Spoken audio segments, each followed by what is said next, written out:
Gusukura demande un cœur voué aux autres, bisaba umutima wihebera abandi, un cœur dépouillé, umutima wiyambuye propre peur. ubwoba bwawo. Quelqu'un qui est trop concentré sur lui-même ne peut pas servir. Umuntu yitwararika ivyiwe bwite ntashobora gusukurira abandi. Quel que soit son engagement, Uko yoba yarafashe ingingo kose, il pensera d'abord à lui. azobanza kwibaza ivyiwe. Un cœur égoïste ne peut pas voir les autres d'abord. Umutima w'ingunge dushobora kubanza kuraba ivy'abandi. La Bible dit à cet effet Kubw'ivyo Bibiliya ivuga ngo de ne pas penser seulement à notre propre intérêt, kutibaza gusa inyungu zacu bwite, mais de regarder aussi à l'intérêt des autres. ariko kuraba nanone inyungu z'abandi.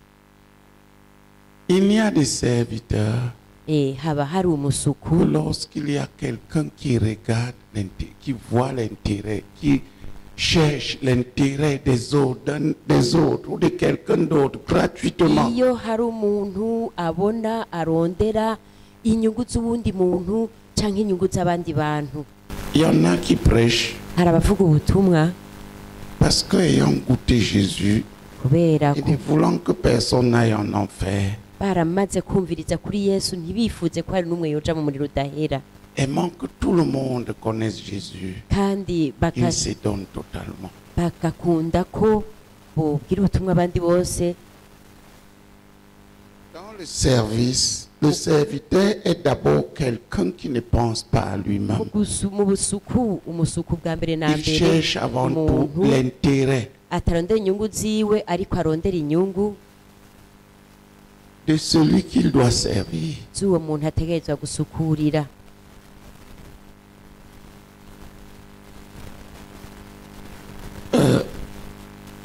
À cet effet, Kubw'ivyo je vous ai parlé d'un verset nababwiye umurongo wa Bibiliya qui dit que au lieu que chacun d'entre vous cherche son propre intérêt, uvuga ko aho Sortez-moi ça. umwe wese yorondera iziwe nyungu bwite, mais Urondere que uwo nous murongo. cherchions aussi l'intérêt des autres ariko nyabuna turondere inyungu z'abandi. ou à lui-même, Umuntu mu mero yiwe yama abanza kwiyumvira ivyiwe, son propre intérêt. inyungu ziwe. Dieu nous convertit Imana pour iraduhindukiza que nous pensions aux autres. kugira ngo bikunde twiyumvira abandi. En réalité, c'est à partir de là qu'il y a l'amour. Mukuri naho niho haba hari urukundo. L'amour de Dieu nous pousse Urukundo rw'Imana ruraduhimiriza à chercher à travailler pour l'intérêt des autres. kurondera gukora ku bw'inyungu z'abandi. Oui. Prenez vos Bibles. Mwakire Bibiliya zanyu.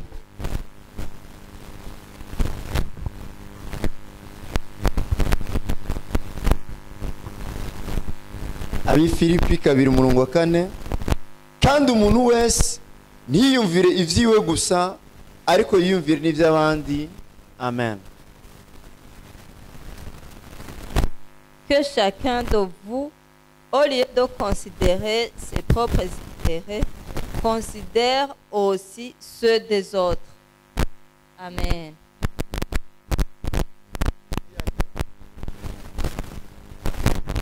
Iriwe mwicaranye, Au lieu que tu cherches toujours ton propre intérêt, cherche aussi l'intérêt des autres. utaho kwitwararika inyungu zawe, rondera n'inyungu z'abandi.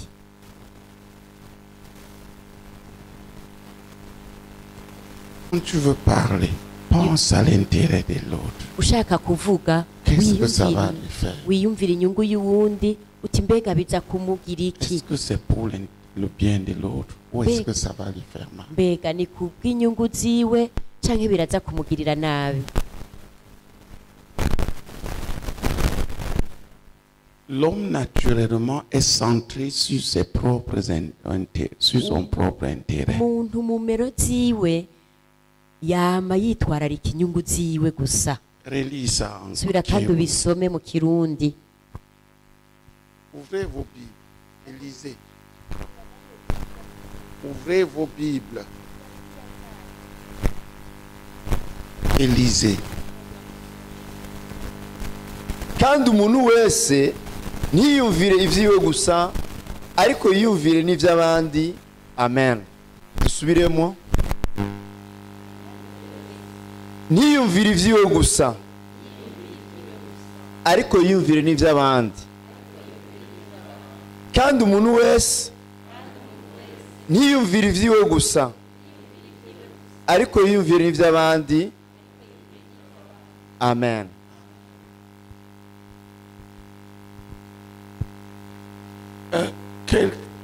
Sans Christ, Udafise Kristo nous ne pensions qu'à nous-mêmes. twiyumvira ivyacu gusa, Avec Christ, ariko turi kumwe na Kristo nous sommes appelés non seulement duhamagariwe à penser à nous-mêmes, au lieu de penser seulement à nous-mêmes, à penser aussi à l'intérêt des autres, à Aho rechercher kwi- aussi l'intérêt des aho autres. kurondera inyungu zacu ariko kandi turondere n'inyungu z'abandi. Supplie le Seigneur d'opérer cela en toi, Inginga Imana ivyo bintu ngo ibishire muri wewe, en sorte que dans les rapports avec les autres, ku buryo mu migenderanire ugiriranira n'abantu tu ne cherches pas seulement ce qui t'arrange, nturonderemwo ibikoroheza gusa ce qui te fait du bien, canke ibikugirira neza ce qui te plaît, canke ibiguhimbara, mais que tu penses aussi à lui. ariko mwiyumvire ko n'uwo muntu Quel intérêt il y trouve?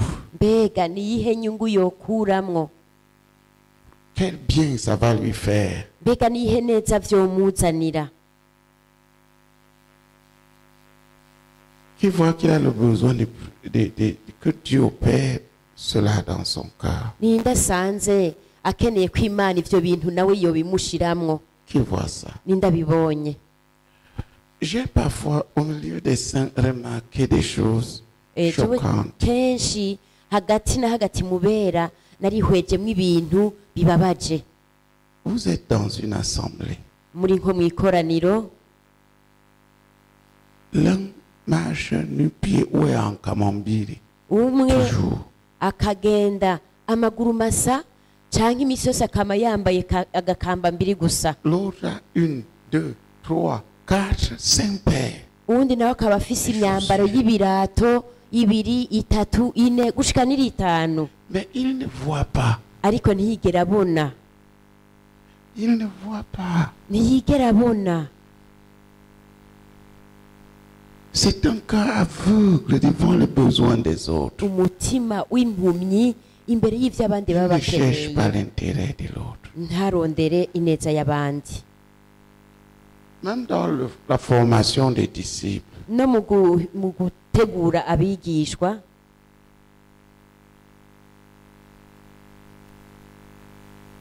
il y a des faiseurs de disciples. Et pour eux, les disciples sont les pions, même les pasteurs. hariho abigishwa usanga ari Donc, ça lui ibikoresho donne les honneurs, ça va. n'abagire nuko cyose aba ari ku bw'icubahiro ciwe biba bimeze Si neza.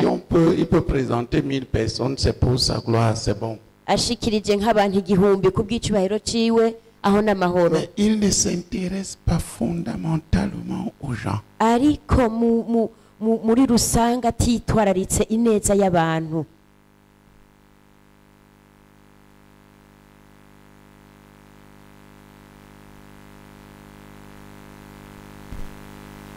Il ne s'intéresse pas fondamentalement aux besoins de ces gens. Ahanini ntanegwa ineza y'abo bantu. Quand il prie, Iyo asenga ce n'est pas ça qu'il prie. ntabwo ari ivyo biba bimuraje ishinga.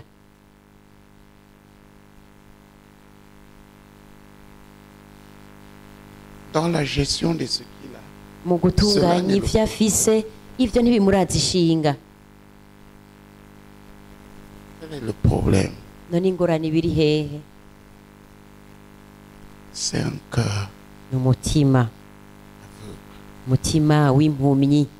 qui ne sait pas exercer utazi kwimenyereza à aimer les autres pratiquement. gukunda abandi mu buryo bugaragara. L'amour n'est pas dans la bouche. Urukundo ntabwo ari mu munwa L'amour gusa. n'est même pas un sentiment. Urukundo si n'ikigumbagumba wumva. L'amour est un devoir Urukundo ni ico utegerejwe. que Dieu qui est en nous nous donne. Imana iri muri twebwe iba yaduhaye. C'est ce que nous devons à tout le monde. Ni ivyo tuba dutegerezwa gukorera abandi. J'ai ce devoir vis-à-vis d'elle. Je Da- l'ai vis-à-vis de lui. Je l'ai même vis-à-vis des non-croyants. Ico kintu ntegerejwe ndakitegerejwe ku bwiwe, ku bwawewe no ku bantu batizeye, Même vis-à-vis des inconnus. n'imbere y'abantu mba ntazi. Je ne peux plus vivre exactement comme je veux. Je Singishoboye vis comme kubaho cela fera du bien aux gens. nk'uko mba nshaka, ariko nk'uko abandi bashaka. Je fais ce qui fera du bien aux autres. Nkora ivyogirira neza abandi.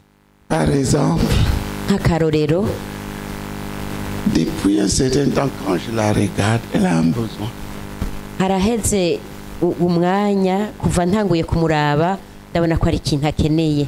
Le seul problème, c'est que elle ne m'a pas jusque-là. Les questions que je lui ai posées, elle ne sait pas pourquoi. Elle ne m'a pas donné l'opportunité d'y répondre. Ikibazo kimwe, ibibazo byose namubajije ampa aronka akaryo ko kwishura.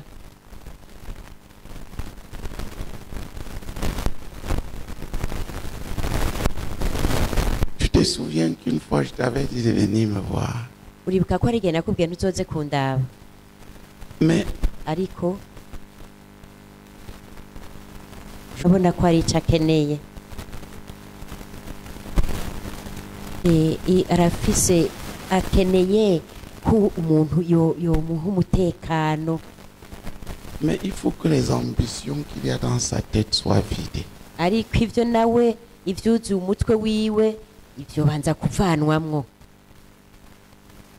Et qu'elle voit akabona l'appel que Dieu lui adresse. umuhamagara Imana ibiriko iramuha.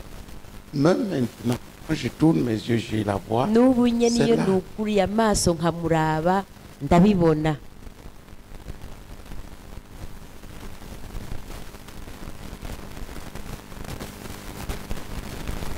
Comme lui. Nawe nyene hariya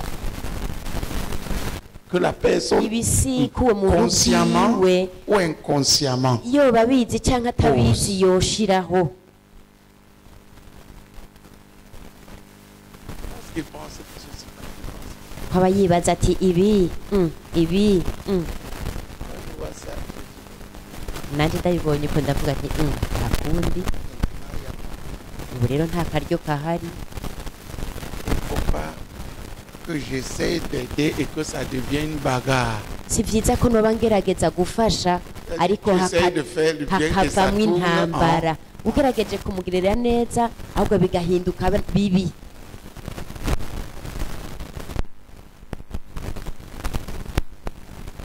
Est-ce que tu as jamais demandé à Dieu Uba warigeze ubaza Imana ce qu'il veut que tu ivyo Imana ishaka ko nawe ukora? fasses? Il t'a dit quoi? None yakwishuye, Tu deviens cinéaste. none biri hehe? Tu as des ambitions de cinématographe. Ahubwo wewe umengo wishakira ibintu vy'amareresi. Tu t'es venu comme ça. Tout simplement qui voit Umutima gusa ce qui ubona est pour le bien de l'autre, ibibereye ku bw'ineza y'uwundi, sans voir son propre besoin. utaravye ivyo wewe nyene ubwawe ukeneye. J'ai voulu la prendre à mon service, pas parce que j'en ai besoin, Nashatse kumufata mu basuku parce qu'elle en banje a besoin. atari uko jewe ndabikeneye, Et que je ariko sais- wewe Elle wabikeneye. ne m'a pas dit, je sais que c'est ça que Dieu veut qu'elle fasse. Ndazi ko ari ivyo Imana ikeneye kuri we.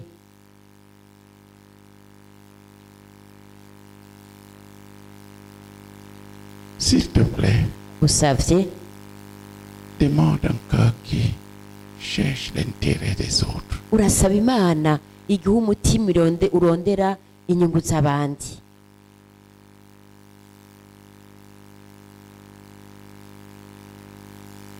S'il te plaît, Ndagusavye, demande un cœur qui cherche à saba Imana l'intérêt des autres. umutima urondera inyungu z'abandi.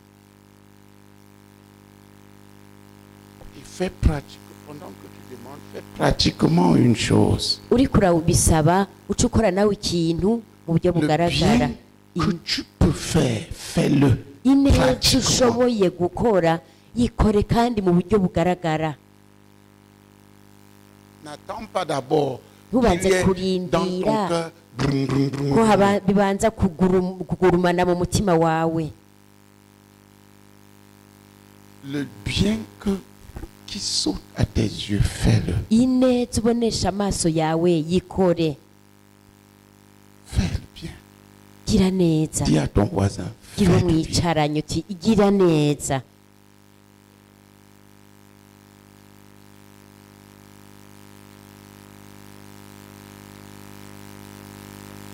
Fais du bien. Kora ineza.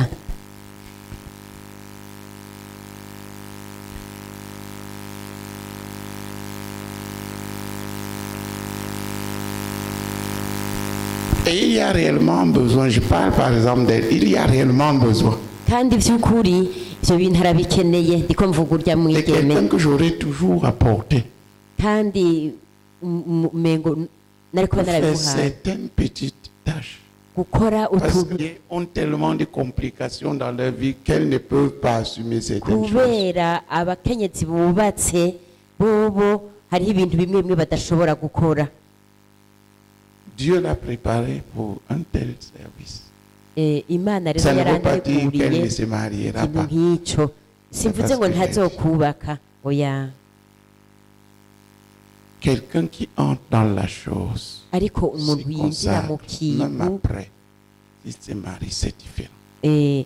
hanyuma mu nyuma akazokubaka Parce que Dieu prépare les gens. biratandukanye kuko Il Imana les met dans les irategura conditions qu'il faut pour faire leur abantu travail. ikabashira aho biba bibereye ko baba kugira ngo bakore akazi.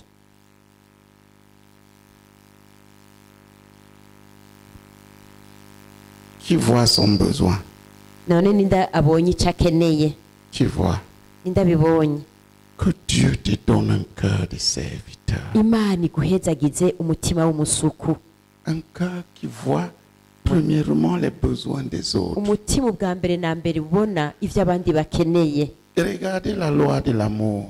En Mubone Christ, nous fonctionnons cyagezwe sur la base de cy'urukundo l'amour. ko Mais muri pas Kristo l'amour selon les dukora non-croyants. ku Ce n'est pas mushinge l'amour pour w'urukundo, atari rwa rukundo rw'abantu batizera cyangwa bandikira amenyo gusa ngo hihi. Ce n'est pas l'amour de la bouche. Si urukundo rwo ku munwa. Cela consiste à donner, à se donner, Ibyo bisaba gutanga no kwitanga, premièrement pour le salut, ubwa mbere na mbere ku deuxièmement bw'agakiza, pour le bien, ubwa kabiri ku non, bw'ineza, deuxièmement pour l'édification de ceux qui sont sauvés, ubwa kabiri kugira ngo troisièmement pour le bien ukomeze de ku abantu, hanyuma ubwa gatatu naho ku bw'ineza, gratuitement. kandi ukabikora ku buntu.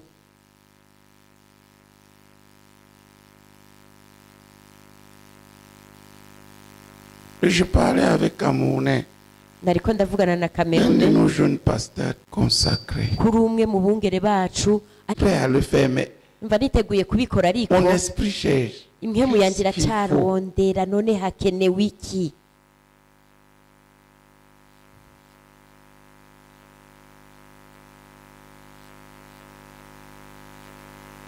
Alléluia. Amen, amen. Tu as un souci. Amen. Tu vois, Urabona pendant que tu sers les gens, uriko urasukurira abantu, pendant que tu te donnes aux gens, uriko uriha abantu bitangira, Dieu Imana nayo va t'enrichir. iragutungisha. T'enrichir de quoi? Mbega igutungisha iki? Des dons. Parce que les gens ont besoin des dons. Igutungisha ingabire kuko abantu barakeneye ingabire. Qui comprend ce que je suis en train de dire? Nindatahura ivyo ndiko ndababarira. Dans le service, on a besoin de mu dons. busuku rero urakeneye ingabire. Même voir les besoins des gens là. no kubona ivyo abantu bakeneye nk'uku Tu vas voir comment. wobibona gute? Comment tu vas voir. Wobibona gute? C'est un don. Ni ingabire, Mais il faut d'abord ton engagement. ariko bisabwa ubwa mbere na mbere ingingo Le nawe besoin que ufata. tu vois, réponds-y. Ico ubonye gikenewe gitorera inyishu. Et pendant que tu te mets à répondre aux besoins pour lesquels Dieu t'a mis à part, kandi utanguye kuronsa abantu ivyo bakenewe Il va t'enrichir vyatumye Imana avec nawe les igushira ku dons qu'il ruhande faut. izoheza igutungishe iguha ingabire zikenewe. il y a les dons spirituels, Hariho ingabire zo mu buryo bw'impwemu, il y a les dons hakabaho n'ingabire émotionnels, ingabire zo mu bishika, il y a des dons de ministère, hariho ingabire c'est-à-dire les z'igikorwa. capacités de faire des choses Ni pratiques. ukuvuga ngo ubushobozi bwo gukora ibintu bigaragara. Il y a des dons Hakabaho n'ingabire financiers. zo mu mafaranga. Dieu, Imana quand il te donne le travail, iyo iguhaye akazi est capable de te donner tout ce qu'il faut. ibi nashoboye kuguha ibikenewe byose, Mais il faut pour cela une consécration à ariko ton travail. kubw'ibyo bikenewe nawe kwiyegurira Si Dieu fait de akazi toi un kawe. faiseur de disciples, Imana il te ikugize faut la umuntu ahindura abandi consécration aux disciples abigishwa, urakeneye no kwiyegurira pour kwiyegura icyo déclencher gikorwa l'amour de Dieu vers toi. kugira ngo bikunde nawe wandurutse urukundo. S'il te donne une personne Iguhaye umuntu et tu le traites comme rien, hama ugaca umufata il va te nk'atacari, traiter comme tu as traité la personne. Imana izogufata Comme rien. nk'uko nawe wafashe uwo muntu. Si la personne crie Umuntu ariko araboroga et tu n'y regardes pas, hanyuma ntubinegwe, tu vas crier. nawe niwaboroga Dieu ne va pas écouter. Imana nawe ntizokumviriza. Celui qui donne aux pauvres prête à Dieu. Uhaye umuntu abaguranye Imana. Dis ça à ton voisin. Bibwiriwe mwicaranye. Celui qui donne aux pauvres prête à Dieu. Utuhaye umworo abaguranye Imana. C'est un proverbe biblique. Uwo ni umugani wanditse muri Celui qui Bibiliya. donne aux pauvres prête à Dieu. Uhaye umworo abaguranye Imana. Mais quand le pauvre crie Ariko iyo umworo aboroze et tu lui fermes les oreilles, nimugaca wizibira amatwi, quand toi tu crieras, nawe niwaboroga Dieu va te fermer les oreilles. n'Imana nayo nyine izoca izibira amatwi. Va fermer les oreilles à tes cris. Izokugara amatwi ku maborogo yawe, Parce que tu es égoïste. kuko nawe uri ngunge, Tu bloques Dieu. urazibira Imana. Un cœur Umutima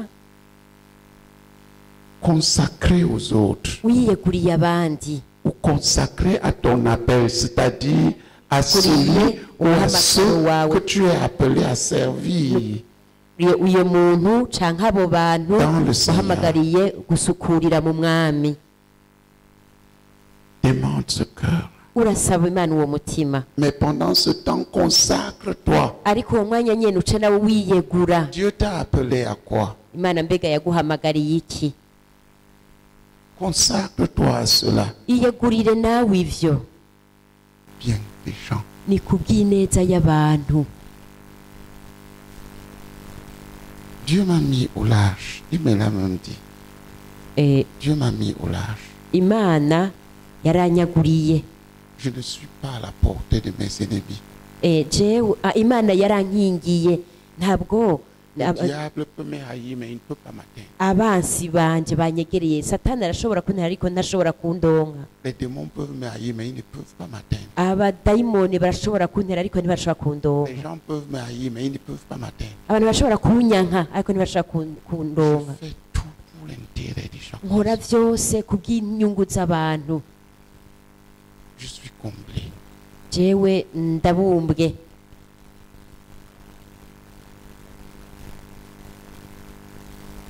Quand on est en insécurité, on cherche à être aimé.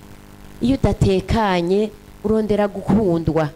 Quand on a la sécurité du ciel, ariko ufise umutekano wo mu ijuru on cherche à bénir. uca urondera guhezagira. Qui comprend? Nindabitahura.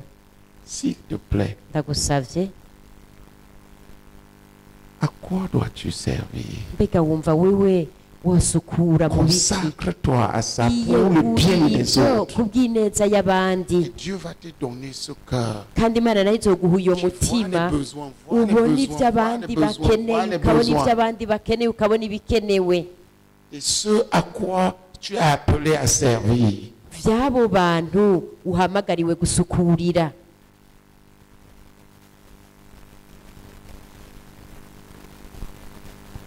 Maintenant, je veux que tu... Ubu rero ndashaka kusenga Un cœur de serviteur. umutima w'umusuku, Et que tu travailles pratiquement nta muco ukora no mu buryo à bugaragara, la réconciliation à ton appel. ukore kugira ngo usubire kandi wiyegurire umuhamagaro wawe.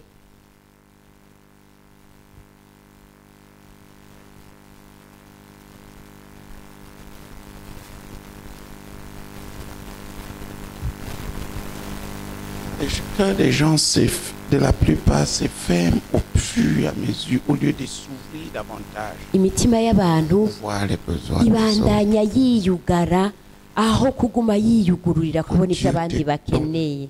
Le cœur qui voit Usenga Imana iguhe umutima ubona les besoins dans le domaine où il t'a appelé de servir. ibikenewe mu gisata Imana yaguhamagariye gusukuriramwo. Crie à lui pendant ce jeûne pour ça. Tara ututakambira Imana uyiborogere muri kuno kwisonzesha. Lève-toi et prie. Haguruka rero usenge. Chacun de nous prie. Umuntu wese asenge, Tu as du temps pour prier. afata umwanya Tu asenge. as 2 minutes. Tuguhaye iminota ibiri. Hey, tu vas prier Uraza pour gusenga. toi-même. Isengera. Prions. Dusenge twese hamwe.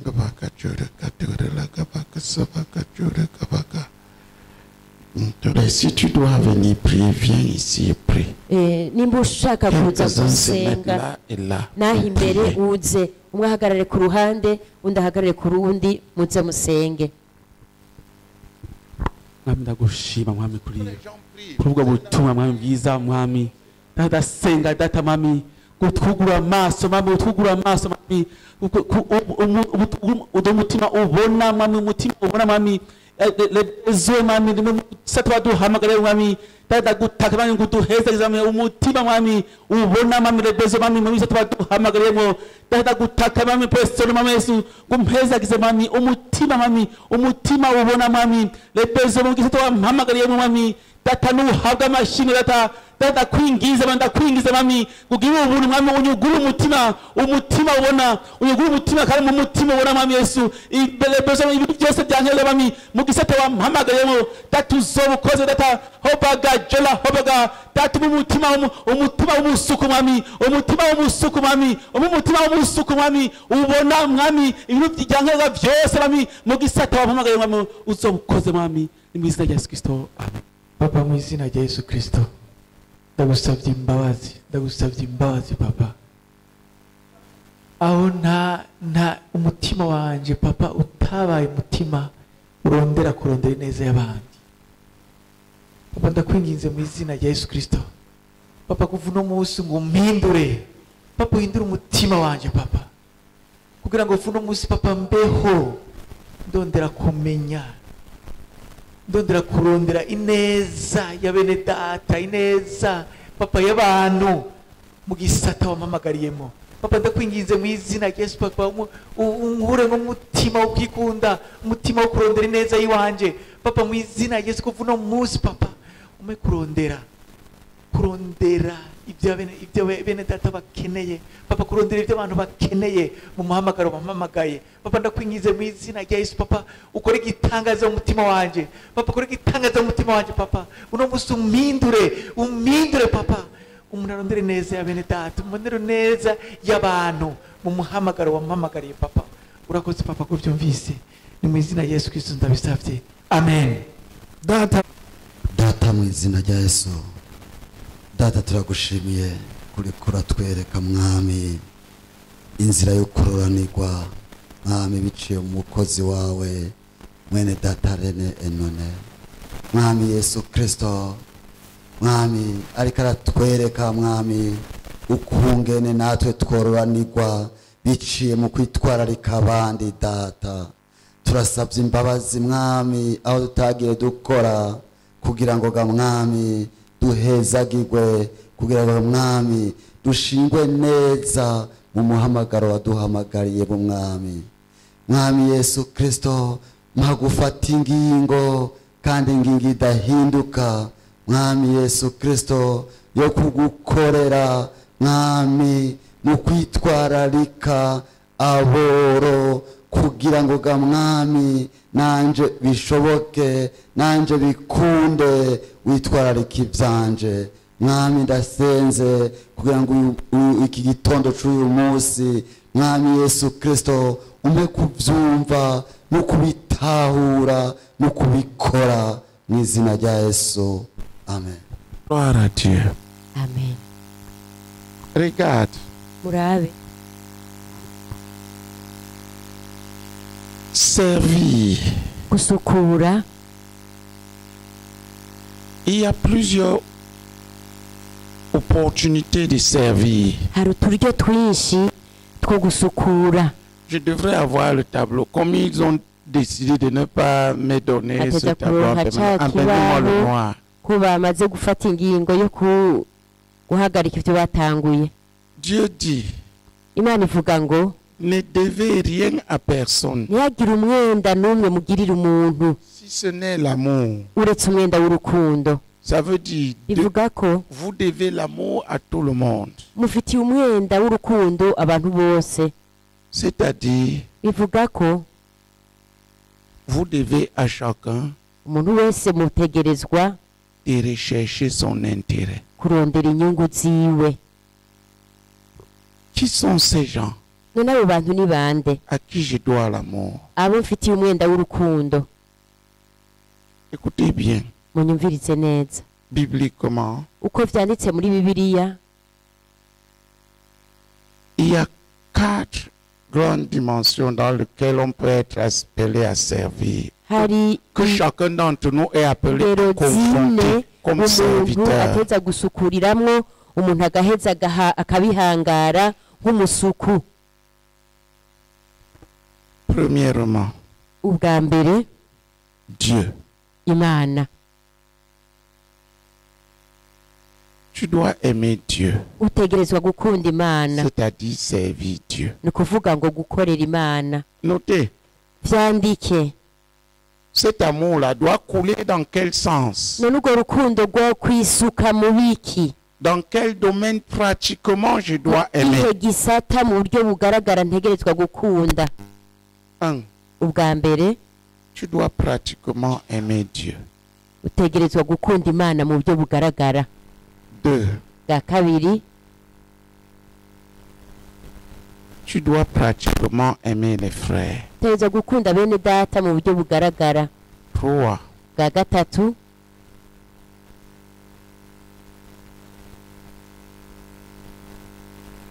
Tu dois pratiquement aimer les non-croyants. utegerezwa no gukunda abatizeye mu buryo bugaragara, ni ukuvuga Ton ngo voisin de quartier, ton ababanyi voisin de je ne sais pas bawe, quoi. abo muhura mu bintu n'ibindi. Et nous allons voir ensuite en quoi consiste cet amour. Baza kwihweza mu nyuma, none urwo rukundo rubonekera mu biki? 4. Ubwa kane, Tu dois pratiquement aimer tes dirigeants. utegerezwa no gukunda abarongozi mu buryo bugaragara. Là où j'ai dit aimer les frères, c'est Uze ngo aimer gukunda bene data, ceux qui sont plus petits que toi et que Dieu t'a donné pour que tu les serves. gukunda Ça dit tes disciples. bato kuri wewe kandi Imana yaguhaye ngo basukurire, ni ukuvuga ngo ukababera umusuku, Tu dois s'aimer en eux. ukabiba muri bo. Ta propre bénédiction en dépend. Umugisha wawe uri muri ivyo. Je vais donc reposer ainsi. rero nabishize kuko Les frères, c'est-à-dire particulièrement tes disciples. bene data ni mu buryo bw'umwihariko abigishwa bawe. Mais je pourrais poser en 3 d'abord, parce qu'il faut Ariko, disséquer. nari gushobora kubishyira mu Nous mizi pouvons itatu étudier ensuite comment aimer les frères. kuko mu nyuma Quels sont les frères? turaza kwiga ngo ni gute nokunda bene data nabahe bene Prends data. d'abord 3. Reka dufate ubwa mbere imigwi itatu: Dieu, Imana, les frères, bene data, le prochain na mugenzawe et toi-même. nawe wenyine ubwawe. Voilà les 4 principaux domaines Ivyo nivyo bisata bine nyamukuru où l'amour doit couler. aho urukundo rwawe ruteza L'amour de gutemba. toi-même, c'est l'amour de ta femme, tes enfants, tes Urukundo ton rwawe cela, wenyine ton- n'umugwi wawe, cela. umugabo cyangwa umugore wawe, abana bawe, ivyawe. Chacun de ces domaines, Kimwe muri ivyo bisata l'amour doit être maîtrisé. urukundo uteza kuba ubonamwo. Certains sont appelés particulièrement à aimer particulièrement dans un de ces domaines. Bamwe usanga barahamagariwe Deviennent des gukunda spécialistes. muri kimwe muri ivyo bisata kandi bakabiberamwo agaheta. Mais chacun d'entre nous a des devoirs vis-à-vis de tous. Ariko umwe wese muri twebwe nawe abategerezwa gukunda bose muri ivyo bisata Amenez-moi le vyose. truc là ici. Amenez le tableau ici. Nimumanure ikibaho mukizane hano hasi. Et 3, l'amour pour le prochain, c'est-à-dire Bwa gatatu ton bakunda voisin, mugenzawe, aba les gens bana là qui sont dans bawe, le monde qui ne sont même pas tes frères. abantu bari ngaho mw'isi atari Les be non-croyants. data, ni ukuvuga abantu batarizera Autour de toi. bagukikuje.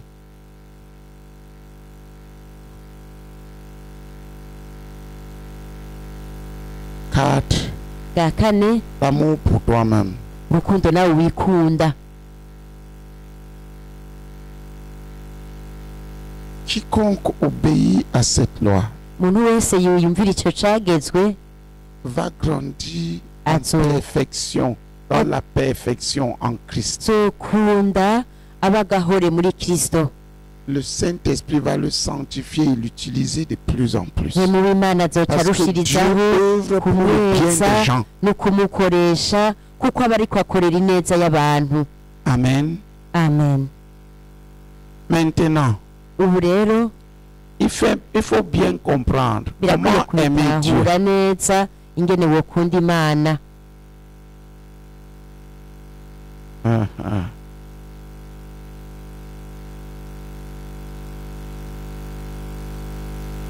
Un, Ubwa mbere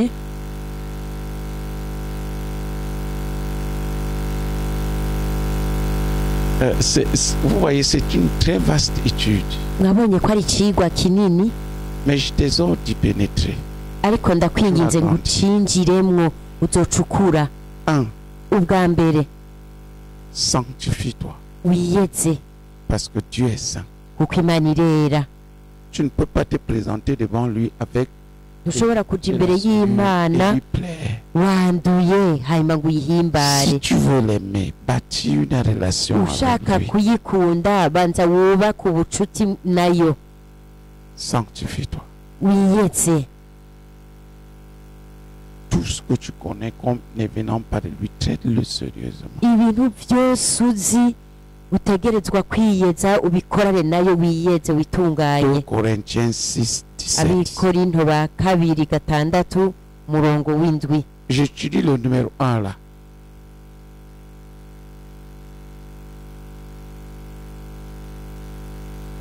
Deux, Ubwa kabiri approche-toi quotidiennement de lui.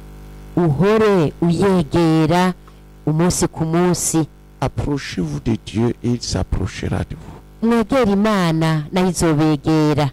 Bâtis une vie de prière seule et de Ubaka ubuzima, lecture et méditation de la parole pour rencontrer Dieu. ubaka ubuzima bwo kuja mu ijambo usoma Voilà comment urimbura on aime pratiquement Dieu. On nuko bâtit une relation avec uriko lui. urakunda imana mu buryo bugaragara ukubaka ubucuti Quand tu nayo aimes quelqu'un, tu cherches une relation avec lui, n'est-ce pas? mbega nturondera ubucuti nawe N'est-ce pas? siko none Ça, c'est Jacques. aho vyanditswe muri yakobo Approchez-vous de Dieu mwegera et il imana s'approchera de vous. C'est nayo Jacques combien? izobegera ni yakobo kangahe Résistez au diable et il fuira loin de vous. ngo Ça doit être Jacques 4. muhungu mugwanye umugwanizi nawe azobaja kure ni yakobo kangahe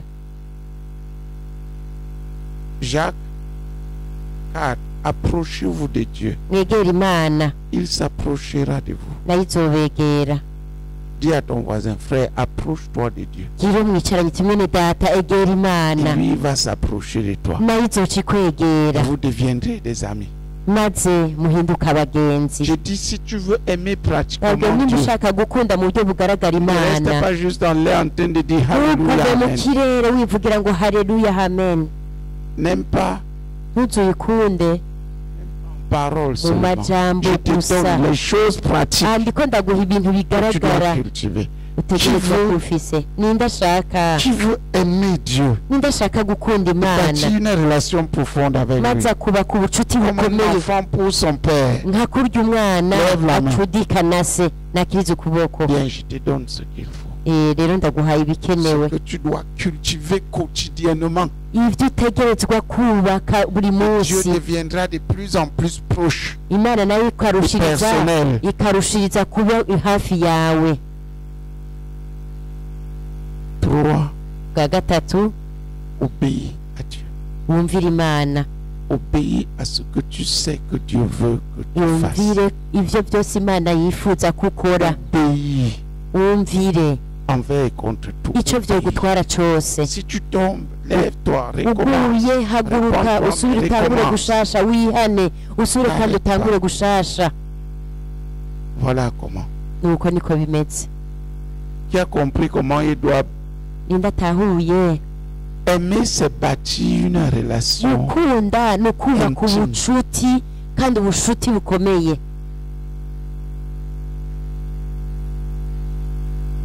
Qui voit comment ninde abonye rero ingene il peut bâtir sa relation intime avec son père. ashobora kubaka ubucuti bukomeye na se Qui voit ninde abibonye bien. 2. bwa kabiri Aimer les frères gukunda bene data comme le Seigneur t'a aimé. nk'umwami yaguhe Et ne dors pas. ntimusinzire Je vous explique. ndiko ndabasigurira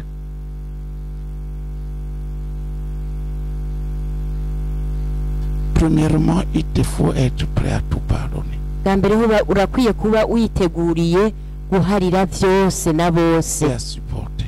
kandi ukihangana Et à faire du bien aux frères comme le faisant à Jésus. no kugirira neza bene data nk'aho wowe uri kubikorera yesu Mais pratiquement, ariko quand mu tu buryo veux aimer, bugaragara iyo ushaka gukunda fixe-toi ces différentes directions. uze wiyemeze izo ngero zine Quels sont les frères que je dois aimer? ati mbega ni bene data bahe ntegerezwa gukunda 1. ubwa mbere Ton ou tes dirigeants. umurongozi wawe Marque ça. Si tu veux savoir comment aimer ton dirigeant, ingene nimba ushaka kumenya ingene wokunda umurongozi Hébreux wawe 7. raba mu baheburayo ikigabane c'indwi Concernant les conducteurs, est-ce que je me trompe? mbega ku bijanye n'abarongozi Il dit,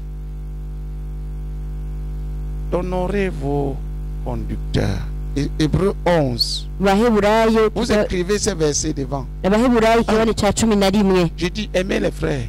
ubwami navuze ngo gukunda bene data ni bande bene data ntegerezwa gukunda mbega nabahe bene data Que je dois aimer. Pose-toi ntegerezwa cette question gukunda uje bibliquement. wibaza ico kibazo Et à ton dirigeant. ko vyanditse muri bibiliya hariho Et abarongozi Hébreux, abaheburayo Hébreux combien?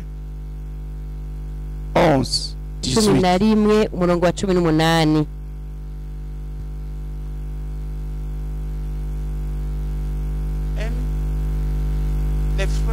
kunda bene data de ton église. abo nyene muri mw'ishengero rimwe Et rassure-toi que tu n'as pas kandi ucungere neza de ko contentieux. s'il y en a, règle. ko ataco mupfa kihari utunganye. C'est 13-17. Hébreu 13-17. Abaheburayo 13 umurongo wa 17. Aime les frères. Kunda bene data. Je veux dire, Iko mvuga en général, les frères de ton église. muri rusange bene data bo mw'ishengero Et tout enfant ryawe de Dieu. umwana w'Imana wese Rassure-toi que tu n'as pas de contentieux. ucungere neza ko ataco mupfa. S'il te pardonne, laisse. Baguhaye Pardonne. Même quand tu ne demandes pas. hagize ico mupfa Fais du bien ubaharire là où tu... baguhariye uribireke naho batoba baguhariye. Qui comprend? Indabitahura 3. bwa gatatu Je parle des frères que tu dois aimer. ndiko ndababwira bene data utegereza gukunda. J'ai parlé de ton dirigeant, de tes Navuze collègues. umurongozi wawe nabo mukorana. Troisièmement, Bwa gatatu des plus petits que toi. bato kuri wewe Des frères bene data plus petits dont on doit prendre soin bato pour kuri qu'ils wewe grandissent. bategerezwa kwitwararika kugira ngo nabo Tu n'as bakure. aucun. Abantu atanumwe bafise Tu es un égoïste. uzoba uri ngunge. Tu n'as personne dont tu t'occupes comme un père s'occupe de son enfant. udafise umuntu n'umwe witwararika nka kurya use yitwararika umwana. Ça, c'est l'amour qui faisait des disciples. ngo n'urukundo rw'uhindura uwundi umwigishwa akunda umwigishwa wiwe. Tu as compris? Ninde yabitahuye? Regarde, il dit, Muraba avuga ngo ce que vous faites pour l'un de ces plus petits, ico mukoreye umwe muri abo bato c'est pour moi que vous le faites. ni jewe muba mugikoreye.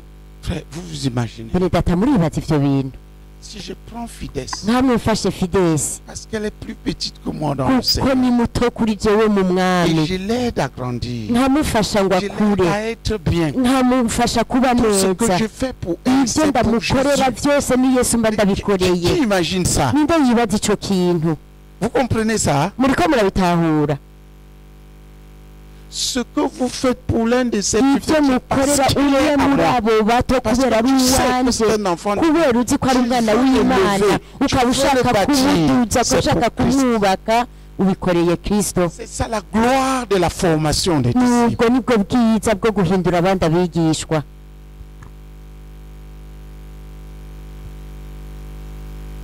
Oh frère, Bene data, si tu rates ça, ivyo bintu hamwe ubihomvye tu rates le meilleur. ubuhomvye ibyiza En bibaho. fait, là tu prêtes à Dieu. Mu bisanzwe urana Imana, Dieu est en dette. Imana ibigufitiye nawe umwenda.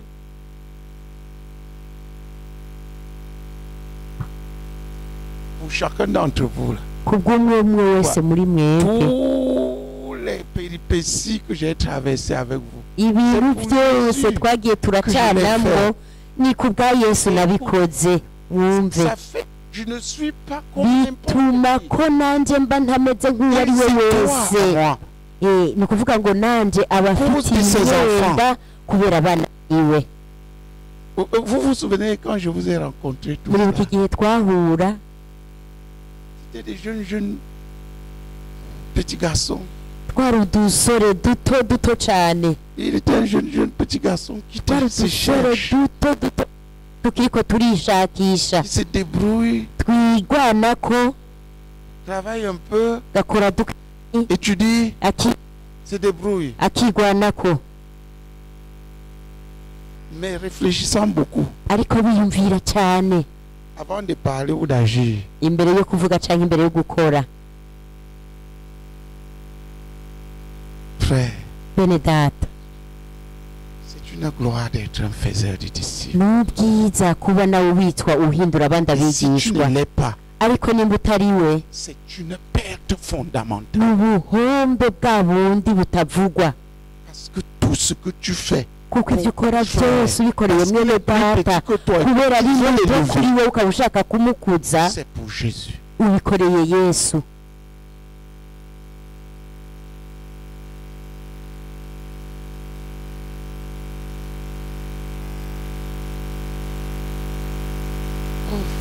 oh bene data Comment vous dites cette grâce? mbega ubwo buntu nobubumvisha gute?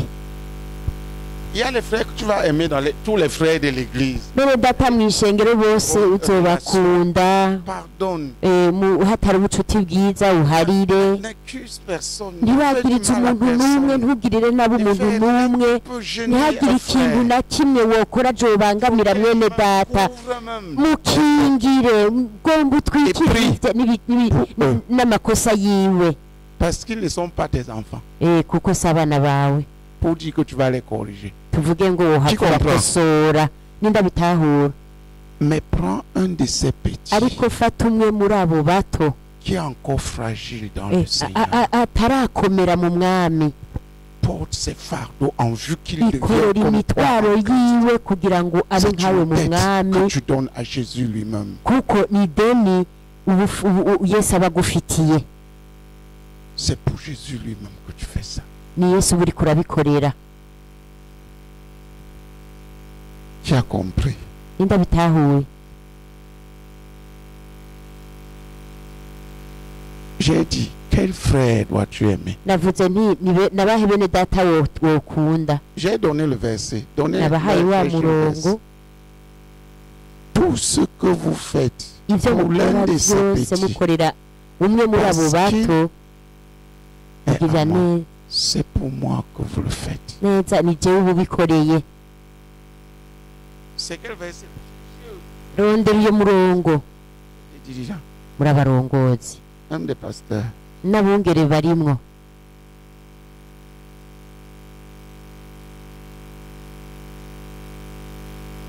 Personne n'a le verset. nta n'umwe yaronse uwo murongo. Frère, là, Bene l'amour data, devient centré aho rero sur ruraba abantu, toi. umuntu umwe, Les gens abantu que babiri tu prends. batatu, umuntu wakira Et ils deviennent des gens à toi. agahinduka uwawe. Les frères, tout le monde aime toucher, tout le monde est passé. Bene data bakunda kwirengagiza abantu bose, aho uba wahomvye ivyiza bibaho.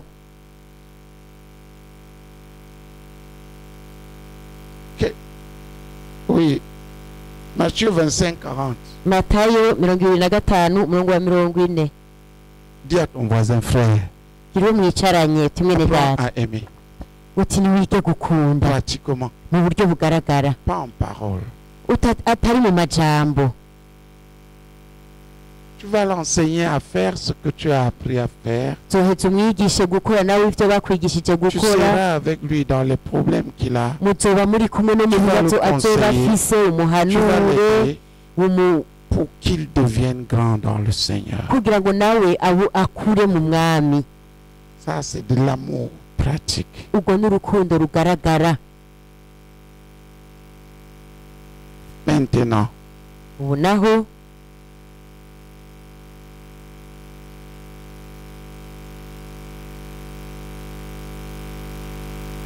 alléluia. amen. Qui a saisi? Ninde yabitahuye? Au milieu de nous, Hagati muri twebwe voilà les 3 dimensions de l'amour. nizo ntambwe zitatu z'urukundo. Mais il reste un domaine qu'on n'a pas exploré. Ariko hariho n'indi ntambwe tutashoboye kuvuga ko, Aime le prochain. gukunda mugenzawe.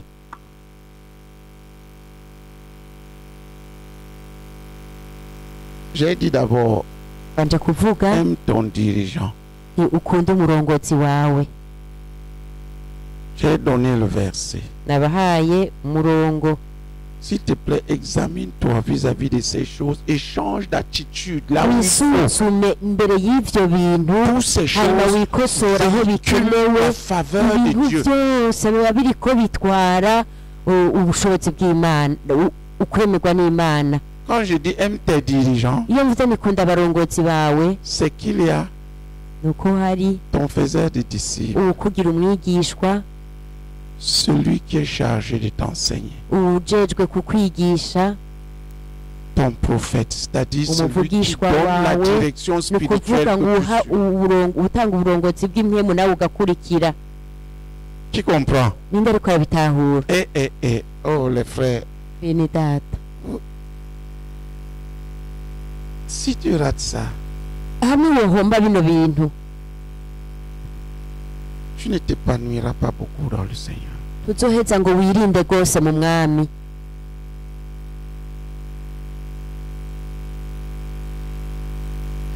Il y a 3 lois majeures en Christ. hari ibyagezwe bitatu bikuru bikuru mu mwami, Mais la plus grande, ariko ikiruta le ibindi principe spirituel, ibyo bitatu C'est la foi, bikuru byo mu buryo bw'impwemu ni ukwizera, l'amour urukundo et l'espérance. n'ivyizigiro. Je suis en train de vous parler aha ndiko ndababwira du plus grand de ces 3, kimwe kiruta ibindi muri ivyo bintu bitatu, l'amour. urukundo.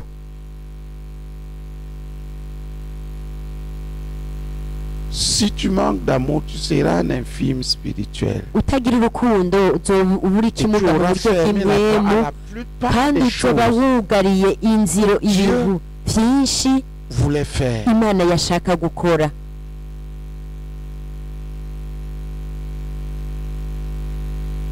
La Bible dit que Dieu fait miséricorde à qui fait miséricorde. bibiliya ivuga ngo imana La façon que tu igirira aimes les gens, imbabazi C'est comme ça que uwishaka Dieu va kugirira t'aimer. imbabazi. Ce que kuko tu ukunda fais pour abantu les gens, niko c'est ce mana que nawe Dieu fera pour izogukunda. icyo ujya gukorera abantu nawe nivyo imana izogukorera.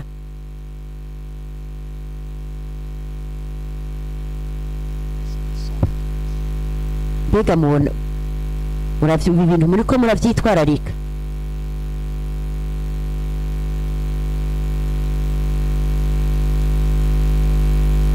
J'ai dit le 3e domaine où tu dois aimer, c'est quoi? navutse nti mbega none igisata ca gatatu uteza gukundamwo n'icahe? C'est le prochain.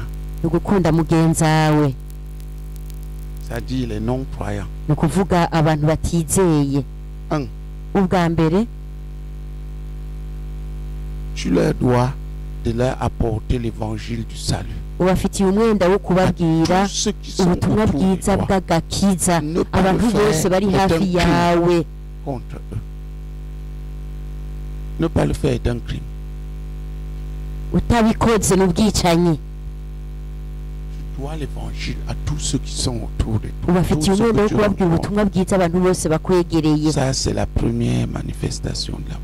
icyo Si nicyo tu cya n'es mbere pas un bon kigaragaza prédicateur, urukunda. tu peux niba donner utari le umuvugabutumwa urashobora Ne kumushingira permets intahe, ntuze wemere na rimwe Un non-croyant marche avec toi sans ko avoir. hagira umuntu atizeye mugendana atumva ubutumwa bwiza.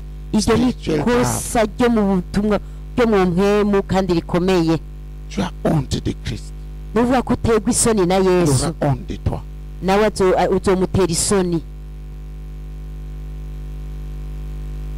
2. ubwa kabiri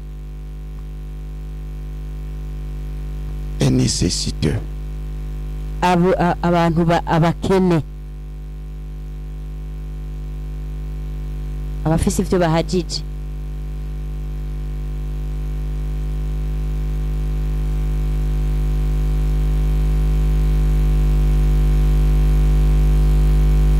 Nous devons l'évangile au monde entier.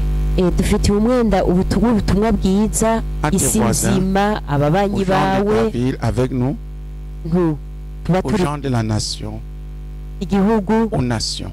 n'amahanga. Voilà pourquoi nous sommes encore sur terre. ico gituma tukiri ngaha ku isi. Apporter l'évangile twari ubutumwa bwiza, à tout être vivant. dushire ubutumwa bwiza À icyarimwe commencer ceux cyose, qui te sont proches. uhereye kuri abo bantu bari hafi yawe, Coopérer avec nous. kandi utegereza gukorana natwe Atteindre ceux qui sont loin, même si ce n'est kugira pas ngo toi qui les dushikire atteindras. abantu bari kure n'aho atari wowe ugiye. ninde atahuye rero Tu urukundo? comprends ce que c'est l'amour? ninde atahuye icyo ari cy'urukundo? C'est pas leur donner la bière. ntabwo ari ukuja kubaha inzoga, Non. oya.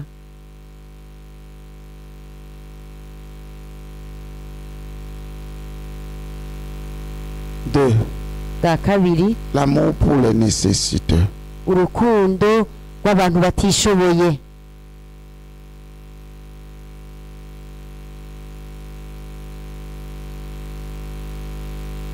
Quand tu donnes aux pauvres, tu prêtes à Dieu. C'est Proverbe combien là? iyo uhaye umworo uba uguranye imana.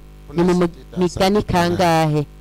Quand tu donnes aux pauvres, tu Iyo prêtes à uhaye Dieu. umworo. Celui qui donne aux pauvres, prête à Dieu. Uhaye umworo aba aguranye imana.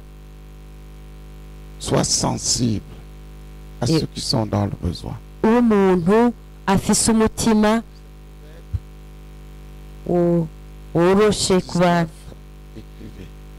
Imigani 19 umurongo wa Je 17. voudrais que tu comprennes ce que c'est l'amour et que nous soyons délivrés Nifuje ko de la utahura vision icyo ari cyo mondaine de l'amour qui est de urukundo, belles paroles. hanyuma tubohoke kuri uko kuntu isi idondora urukundo, hanyuma tubohoke.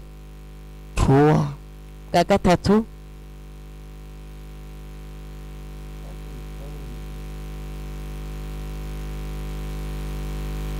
Supérieurs. Ceux qui te sont supérieurs, ceux qui sont en autorité. abagukurira, abantu bagutwara, Ton père, ta mère, le chef de quartier, tout ça. nka so nka nyoko nk'ugutwara muri quartier. Mais laissons d'abord ton chef de quartier, les dignités, les autorités. Tureke tufate abatwara, abaganza.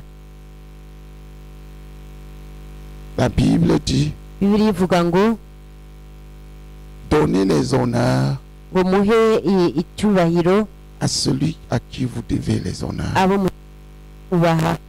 Si le président Nimba umukuru arrive, w'igihugu donne-lui ashitse, les honneurs. muhe icyubahiro, Respecte le chef de quartier. ubaha ugutwara muri Respecte toute kare. autorité. C'est un ordre de Dieu. Ni cyagezwe cy'Imana. Ne parle pas mal. Ntubavuge nabi, Ne le critique pas. ntunabanegure. La Bible dit il n'y a pas d'autorité qui ne vienne pas de Dieu. Bibiliya ivuga ngo C'est des versets. ubutegetsi bwose buva ku Mana. Oui.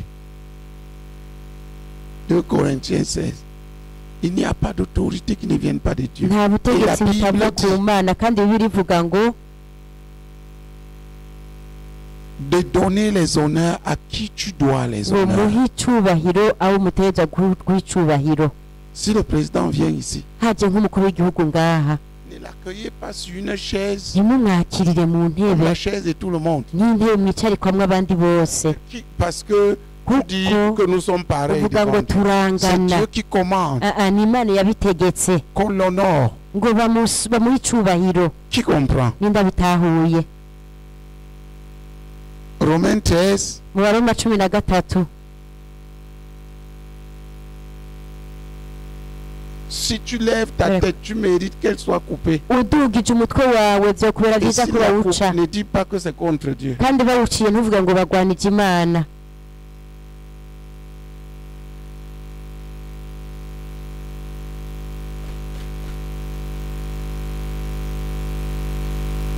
Honore toute autorité.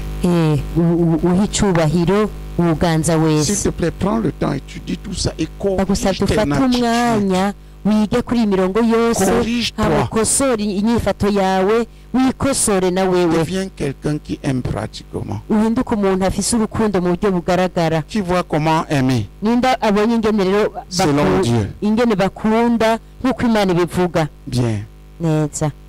Maintenant, toi-même. Ubu rero wewe nyine ubwawe, Je dis les 4 choses, je les niko imagine pas. Je mvuga les ivyo tire biburiye, de reka deux sivyo versets. ndiko ndiyumvira, ndabikura mu mirongo yanditse muri Dans Bibiliya. Matthieu, combien il dit Muri Matayo kangahe havuga ngo uzokunda uhoraho Imana yawe n'umutima wawe wose n'umushaha wawe wose n'ubwenge bwawe n'inkomezi zawe bwose, 3. urakunda Ça, mugenzi c'est wawe. 3. Comme tu Ah, aimes kabiri. toi-même. Ubwa gatatu nk'uko wikunda wewe nyene, wewe nyene. L'autre verset nous dit d'aimer les frères comme Ubundi Jésus nous murakugira a ngo aimés. Ça ukunde fait mwene 4. data nk'uko Yesu nawe yadukunze. Maintenant, l'amour pour toi-même. Wewe urukundo nawe wikunda.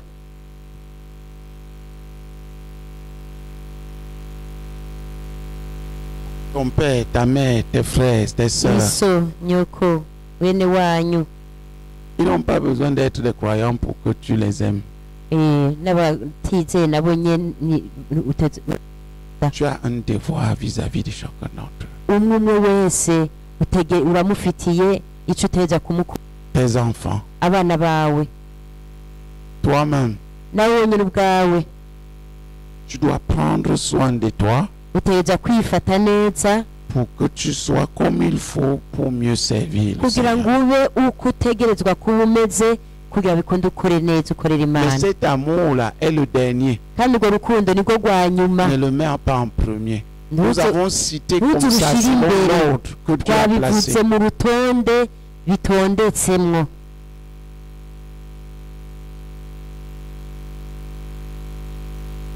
Ta femme, aime ta femme. umugore wawe urakunda umugore wawe Comment on aime sa femme? mbega bakunda umugore gute Notre frère qui a disparu ici a défini que tu passes du temps avec elle et tu la pompes de belles paroles. wa mwene data yapfuye atsimangana yatubwiye yuko bamarana umwanya akamuhata amajambo meza meza Dieu interdit. Ah. Tu te donnes à elle et tu lui donnes.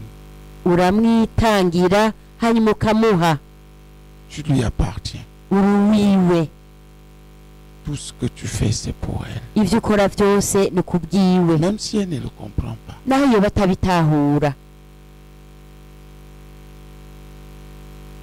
Parce qu'il y a les femmes kuko hariho abagore qui ne comprennent rien. atana kimwe batahura Même si elle ne comprend pas. naho iyo batabitahura Tu la nourris, baburire tu l'habilles, umwambike tu la pomponnes umuvyibushe pour qu'elle soit bien à tes propres yeux. ase neza imbere yawe Applaudissons pour Jésus. nimukomere amashyi umwami yesu Tu lui donnes l'argent de poche. umuhe n'amafaranga yo kwikenuza Qu'elle ne soit pas trop dépendante. kugira ngo Elle ait une certaine latitude. agire ukwagukirwa ntawe umuntu aguma Elle veut donner quelque chose à quelqu'un qu'elle donne. Si elle- yifuje guha ikintu umuntu aba afise icyo amuha Qui comprend ce que je dis? ninde atawe ibyo ndiko ndababarira Pourquoi? kubera iki La Bible dit que si tu ne prends pas soin de ta famille, Bibiliya tu es ivuga pire ngo qu'un croyant. nimba udafata neza umugore wawe uri mubi kurusha umuntu atizeye Voyons maintenant les dames. tuhindukire abagore nabo Si tu as une dame à côté de toi, dis-lui, est-ce que tu aimes ton mari? nimba wicaranye n'umugore mubaze uti mbega urakunda umugabo wawe Ou bien quand tu vois son nez, tu t'énerves. cyangwa iyo ubonye izuru ryiwe gusa ucurakara Dès qu'il apparaît. aserutse gusa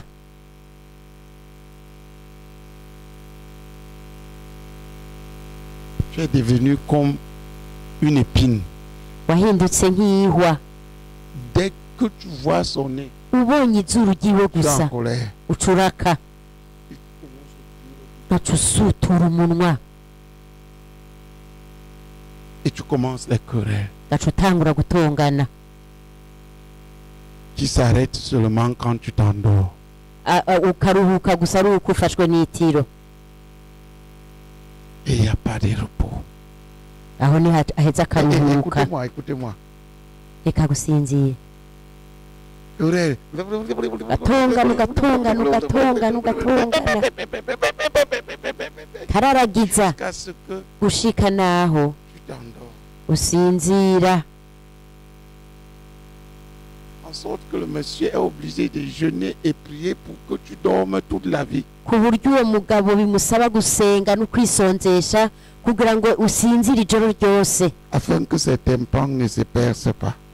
kugira ngo inyumviro ziwe nawe ntizihave ngo zibangamirwe Tu es devenu amer, wahindutse umururazi querelleuse. umuntu atongana Une épine au lieu d'une fleur. ihwa aho woba ishugwe Dis à la femme qui est à côté de toi, es-tu une épine ou bien une fleur pour gira ton mari? umugore akwegere ati wowe uri ihwa canke wowe uri ishugwe Qui es-tu? mbega uri iki Est-ce que tu aimes ton mari? mbega urakunda umugabo wawe Une épine ou une fleur?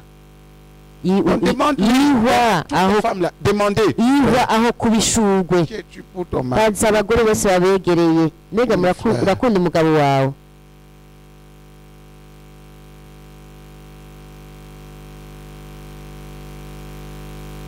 Frère, il y a des femmes qui ne se disent pas, il faut que je le mette à l'aise. hari abagore batigera bibwira na rimwe ati birakwiye ko norohereza umugabo Le wanje. monsieur s'en va dehors. uyo mugabo akagenda hanze Il combat akagwana pour toi. agwanira Il wewe revient à la maison. akagaruka imuhira.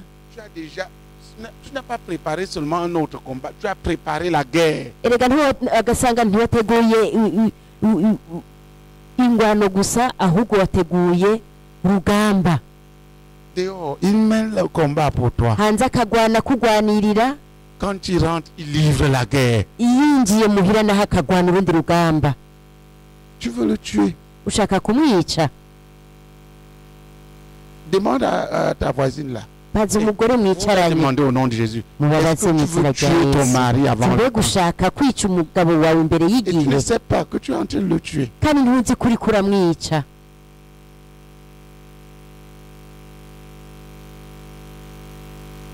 Les seuls moments où j'ai véritablement chancelé dans le Seigneur, ibihe bimwe gusa nigeze guhungabana mu mwami c'était là ntari aho où j'ai perdu le contrôle. Et je ne voulais rien. nta na kimwe nari ngishaka na kimwe. Et vous savez, kandi murazi certains font ça sans savoir que quelqu'un peut mourir. bamwe barabikora batazi yuko umuntu ashobora gupfa. La meilleure personne qui peut tuer ton mari, c'est toi. umuntu wa mbere yo kwica umugabo wawe ni wowe nyene. On umviriza, peut sortir dans la rue sans savoir où il va.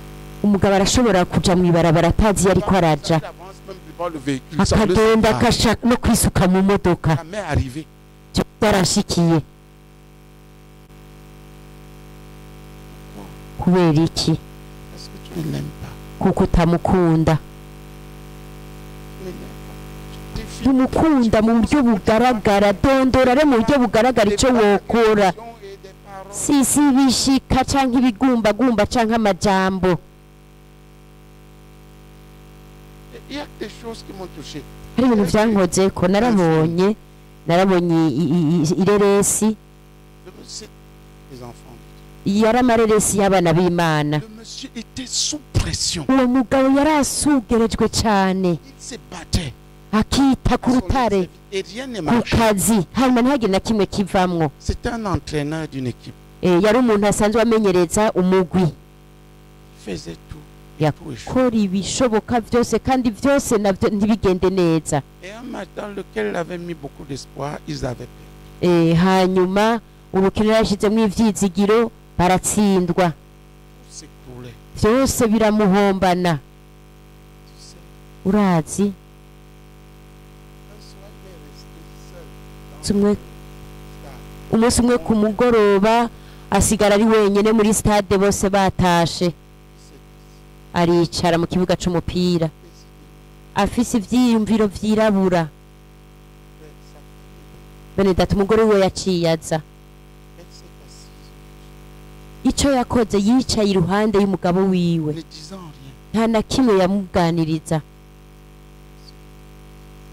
ico yakoze gusa yahengetse umutwe wiwe awumushirako. Toi, la femme là, qui n'arrête pas de bavarder. nawe wa mugore udahagarika gutera urwamo, gutera Il induru. veut juste avoir besoin que tu sois là. Tu restes. umugabo wawe ashobora kuba akeneye gusa kuza ko wicara iruhande yiwe ugatekana ukamuha amahoro. inzu yawe ibyo bintu irabikeneye. D'être folle. Tu vas la détruire. ta hagarika maison. kuba umusazi kuko uzaba usambura inzu yawe. C'est comme ça qu'une femme aime. nuko niko umugore akundana, En étant juste là. mu kuba ari aho gusa, En faisant tout pour mettre la personne à l'aise. agakora ibishoboka byose kugira ngo yorohereze uyo muntu. est parfaite. Non. si uvuga ko uyo muntu ari agahore oya N'attends pas que ce soit ton mari qui joue ce rôle. C'est pas son rôle. nturindire ko umugabo wawe ari we azokora ico gikorwa ntabwo ari ico gikorwa ciwe Son rôle est de igikorwa t'apporter ciwe nico kukuzanira ce dont tu as besoin. ivyo ukeneye Et de répondre physiquement et émotionnellement à tes besoins. ni ukukuronsa mu mubiri no mu buryo bw'ibishika ivyo Tu es la ukeneye ni gestionnaire wewe de ta maison, two de gutunganya vos relations. inzu yawe Sois sage. nuca ubwenge Fais la bonne chose. ukora ikintu ciza Il arrive ashitse fatigué. arushe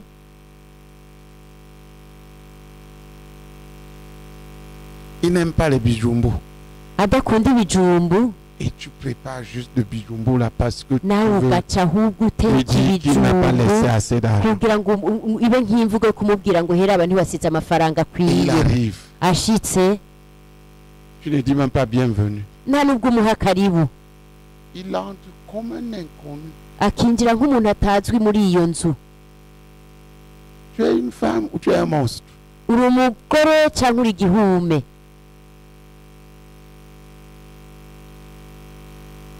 Et tu prends l'assiette de bijoumbo. ugafata ya sahani y'ibijumbu ugaterera Fais avec les pieds. ugaca ahubwo ushira n'amaguru wehe ngivyo wehe ngizi ifungurwa Tu penses que c'est comme tu vas le garder. wibaza ko uwo mugabo uzomugumana La maison ne tiendra pas. iyo nzu yawe ntizohagarara Tu es malade. uri umugwayi Il l'aime. ntumukunda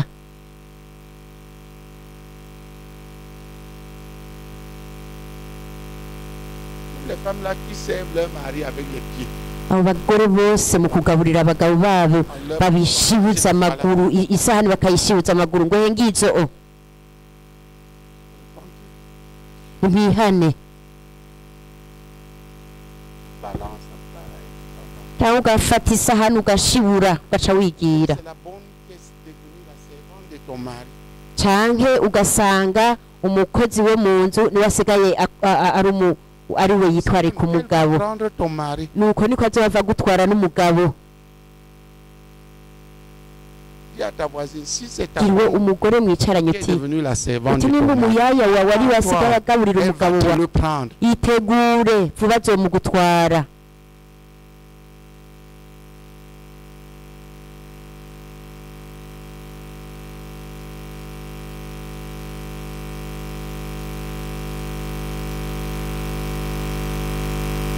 Et surtout les femmes. cyane cyane abagore b'abakiriso Parce qu'elles savent que nous sommes devenus les lions aux dents. bazi ko abagabo bacu ari intare zahongotse amenyo Plus rien. ataco bagishoboye gukora Désastreuse. babaye abagore Correct. bakaga si vyiza Même s'il ne se sépare pas de toi, tu peux le perdre. n'ahato kwitandukanya ngo mwahukane urashobora kumutakaza Et il fait juste tomber. agakora gusa ivyo ategerezwa gukora Garde ton mari. ziga mufate neza umugabo wawe Il y a une femme à côté de toi, dis-lui, garde ton mari. nimba mwicanye n'umugore mubwira uti fata neza umugabo wawe Aime-le. Pratique. umukunde